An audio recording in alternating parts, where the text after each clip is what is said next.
بہت سے لوگ کہتے ہیں کہ علامہ خادم حسین رضوی صاحب گالی دیتے ہیں، مگر کیا آپ نے ان حضرات کی گالیوں کے بارے میں کچھ سنا ہے؟ جو لوگ لینے گئے تھے نواز شریف کو، وہ انسان نہیں، وہ گدھے تھے، گدھے تھے۔ پیپلز پارٹی جھنڈا بھی نا ماں ترکاری سے دادے ڈم میں بچے ہوئے انسان بچے پٹھے کتے حرامزادے۔ نہیں تمہاری کیا کوالیفکیشن ہے؟ بنے ہوئے ہو چوتیا آدمی، برباد کرتے ہو۔ تیرا باپ 430 کا، تیرا سارا خون کتوں کا خون ہے۔ بات صرف گالیوں تک ہی محدود نہیں، بلکہ نوبت کبھی کبھی ہاتھا پائی تک بھی پہنچ جاتی ہے۔ ہمارے دین میں اعمال کی بنیاد نیت پر رکھی گئی ہے، تو یہ دیکھنا بہت ضروری ہے کہ گالی دینے والا گالی کیوں دے رہا ہے۔ یہ سیاستدان ایک دوسرے کو گالی اس لیے دے رہے ہیں کیونکہ سامنے والے نے ان کے لیڈر کو، ان کی ذات کو نشانہ بنایا ہے، اس لیے ہاتھ اٹھا رہے ہیں کیونکہ بات ان کی ذات پر آ گئی۔ مگر جانتے ہیں خادم حسین رضوی کی جو کلپ ہر جگہ گردش کر رہی ہے وہ کب کی ہے؟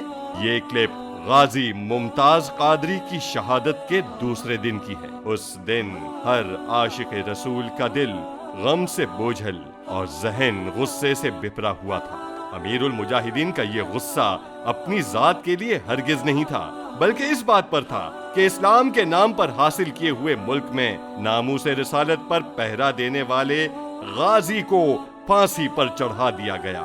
جس شخص کو امیر المجاہدین نے دلال کہا وہ طاہر القادری ہے، جس نے مغرب کو خوش کرنے کے لیے ناموس رسالت پر اپنا موقف ہی تبدیل کر دیا اور اس قانون کی مخالفت کرنے لگا کہ جو بھی گستاخی رسول کا مرتکب ہو، مسلمان ہو یا غیر مسلم، مرد ہو یا عورت، جو گستاخی رسول کا مرتکب ہو اس کی سزا قتل ہے۔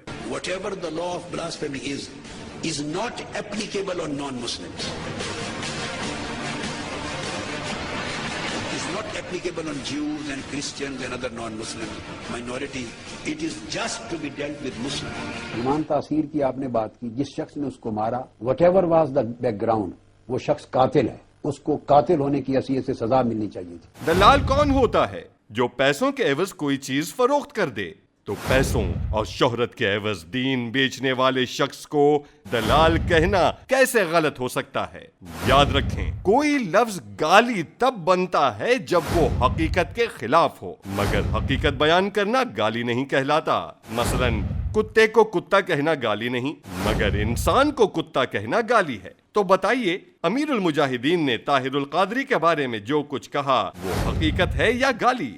مسلم لیگ اور پیپلز پارٹی طاہر القادری کو اپنے سیاسی مفاد کے لیے برا بھلا کہیں تو جائز، مگر امیر المجاہدین دین کے دفاع میں اس پر تنقید کریں تو غلط، کیونکہ امیر المجاہدین نے جب بھی سخت زبان استعمال کی تو صرف اس کے خلاف جس نے دین سے غداری کی۔